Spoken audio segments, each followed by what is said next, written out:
You're listening to the Okanagan Reader, where we present readings of short stories and other works that have been released under a Creative Commons license by their creators.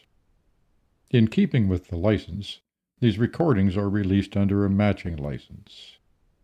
You are free to listen to and share these readings as set out in their version of the Creative Commons license. Today's reading is Water Off a Black Dog's Back, Part 4. A short story in the collection Stranger Things Happen by Kelly Link. Rachel pulled her hand away from him. She said in a low, angry voice, "What do you think this is, Carol? Do you think this is a book? Is this supposed to be the happy ending? We get married and live happily ever after?" She got up and he stood up too. He opened his mouth and nothing came out. So he just followed her as she walked away. She stopped so abruptly that he almost fell against her. "Let me ask you a question first," she said, and turned to face him. "What would you choose, love or water?"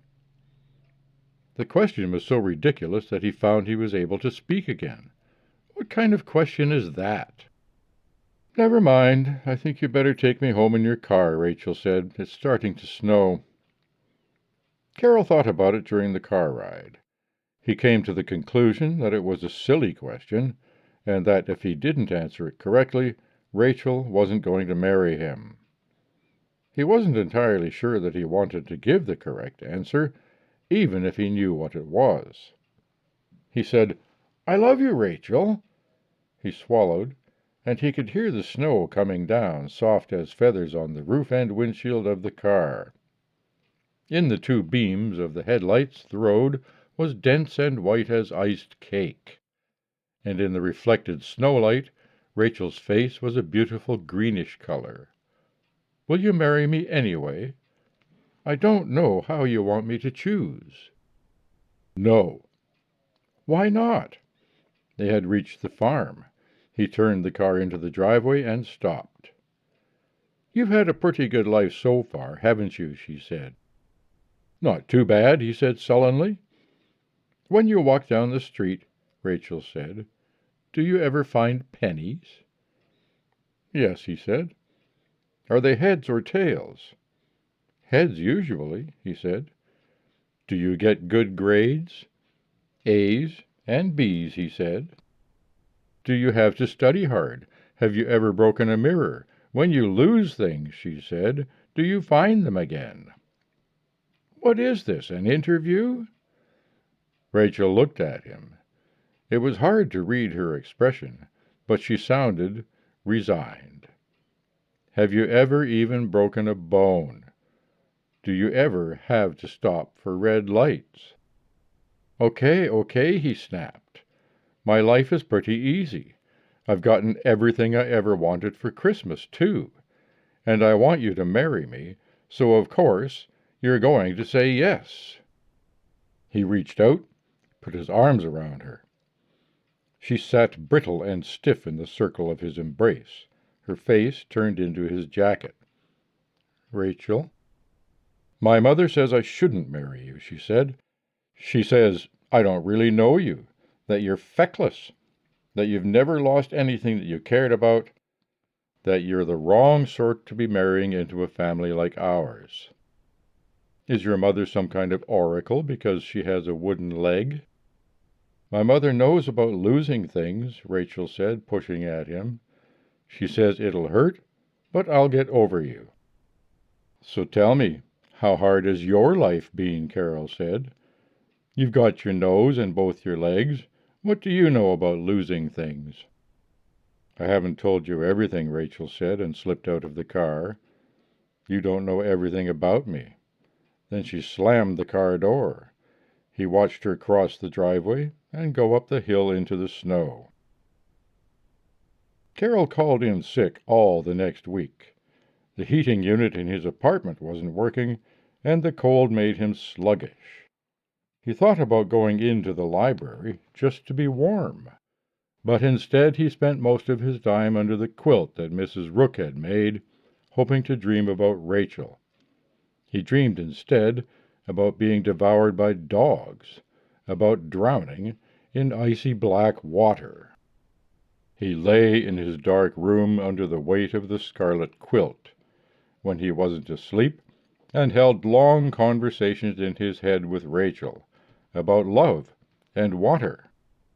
He told her stories about his childhood. She almost seemed to be listening. He asked her about the baby, and she told him she was going to name it Ellen if it was a girl. When he took his own temperature on Wednesday, the thermometer said he had a fever of 103, so he climbed back into bed. When he woke up on Thursday morning, he found short black hairs covering the quilt, which he knew must mean that he was hallucinating. He fell asleep again and dreamed that Mr. Rook came to see him. Mr. Rook was a black lab. He was wearing a plastic Groucho Marx nose. He and Carol stood beside the black lake that was on the third floor of the library. The dog said, "You and I are a lot alike, Carol." "I suppose," Carol said. "No, really," the dog insisted. It leaned its head on Carol's knee, still looking up at him. "We like to look on the bright side of things. You have to do that, you know." "Rachel doesn't love me any more," Carol said. "Nobody likes me." "Now, is that looking on the bright side of things?" said the dog. "Scratch a little to the right. Rachel has a hard time, like her mother. Be patient with her." "So, which would you choose?" Carol said. "Love or water?" "Who says anyone gets to choose anything? You said you picked water, but there's good water and there's bad water." "Did you ever think about that?" the dog said. "I have a much better question for you. Are you a good dog or a bad dog?" "Good dog!" Carol yelled, and woke himself up. He called the farmhouse in the morning, and when Rachel answered, he said, "This is Carol. I'm coming to talk to you."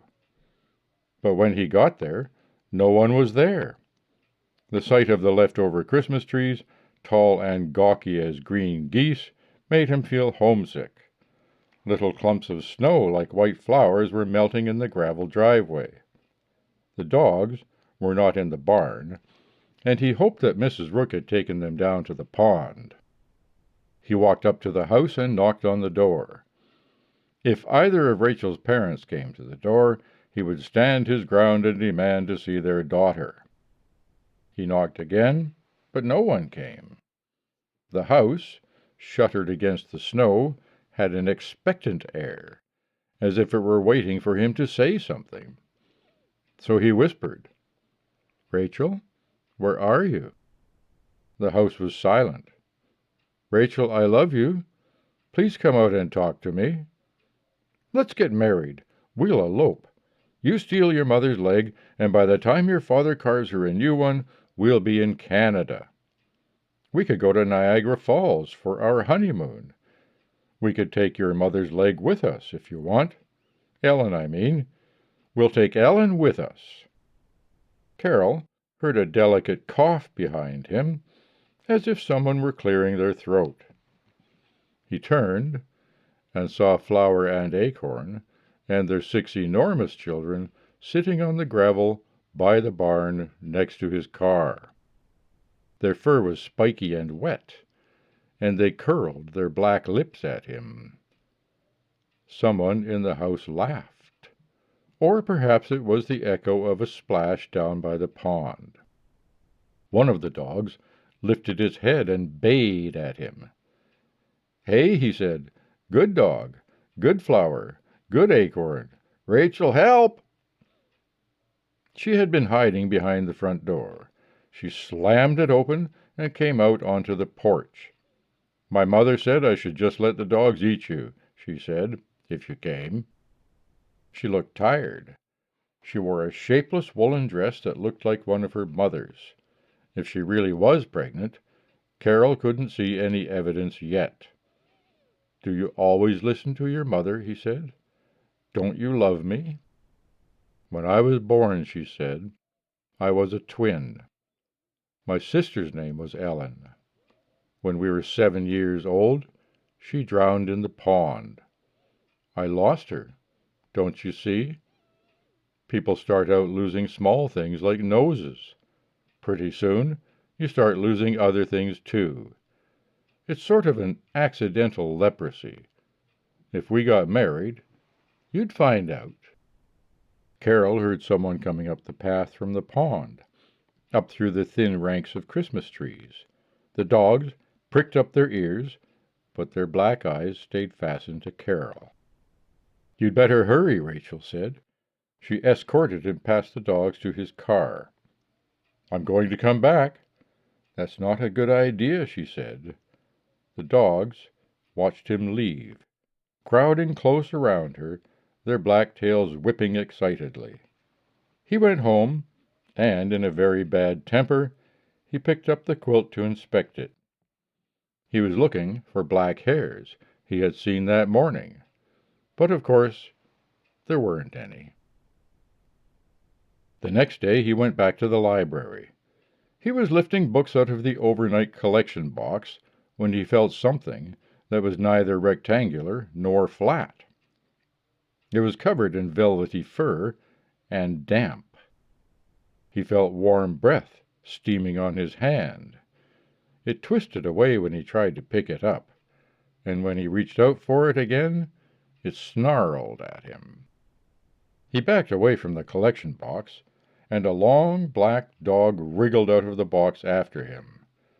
Two students stopped to watch what was happening. "Go get Mr. Casati, please," Carol said to one of them. "His office is around the corner." The dog approached him. Its ears were laid back flat against its skull, and its neck moved like a snake. "Good dog," Carol said, and held out his hand. "Flower?" The dog lunged forward, and snapping its jaws shut, bit off his pinky just below the fingernail. The student screamed. Carol stood still and looked down at his right hand, which was slowly leaking blood. The sound that the dog's jaw had made as it severed his finger had been crisp and businesslike.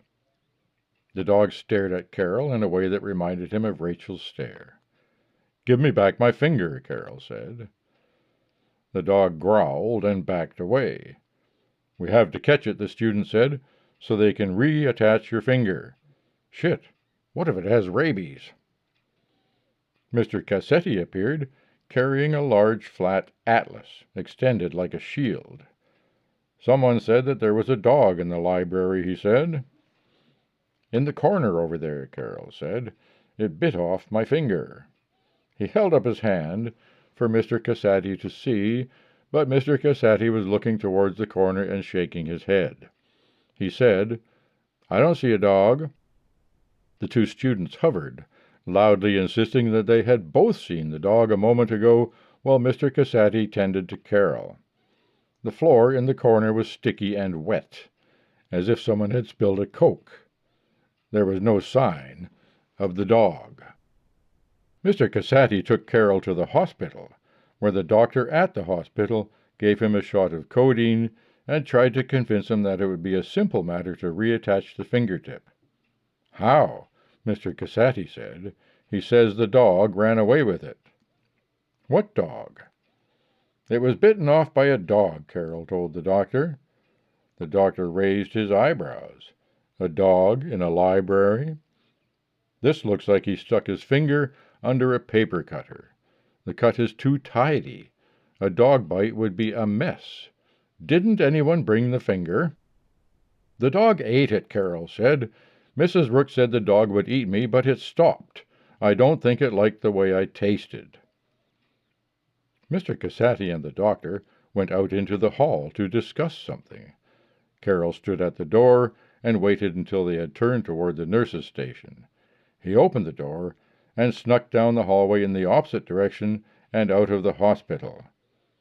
It was a little hard, walking on the ground. The codeine seemed to affect gravity. When he walked, he bounced. When walking got too difficult, he climbed in a taxi and gave the driver the address of the Rook farm. His hand didn't hurt at all. He tried to remember this so he could tell Rachel. They had bound up his hand in white gauze bandages, and it looked like someone else's hand entirely. Under the white bandages, his hand was pleasantly warm. His skin felt stretched, tight and thin as a rubber glove. He felt much lighter. It might take a while, but he thought he could get the hang of losing things. It seemed to come as easily to him as everything else did. Carol thought maybe Rachel and he would get married down by the pond, beneath the new leaves of the 6 o'clock oak tree. Mr. Rook would wear his most festive nose, the one with the rose velvet lining, or perhaps the one painted with flowers. Carol remembered the little grave at the top of the path that led to the pond. Not the pond, he decided. They should be married in a church, maybe in a library. Just drop me off here, he told the taxi driver at the top of the driveway. Are you sure you'll be okay? The driver said. Carol shook his head. Yes, he was sure. He watched the taxi drive away, waving the hand with the abbreviated finger. Mrs. Rook could make her daughter a high-waisted wedding dress, satin and silk and lace, moth-pale, and there would be a cake with 8 laughing dogs made out of white frosting, white as snow. For some reason, he had a hard time making the church come out right. It kept changing. Church into library, library into black pond. The windows were high and narrow, and the walls were wet like the inside of a well. The aisle kept changing. The walls getting closer, becoming stacks of books, dark velvety waves. He imagined standing at the altar with Rachel. Black water came up to their ankles as if their feet had been severed. He thought of the white cake again. If he sliced into it, darkness would gush out like ink. He shook his head, listening. There was a heavy dragging noise, coming up the side of the hill through the Christmas trees. It would be a beautiful wedding, and he considered it a lucky thing that he had lost his pinky and not his ring finger. You had to look on the bright side after all. He went down towards the pond to tell Rachel this.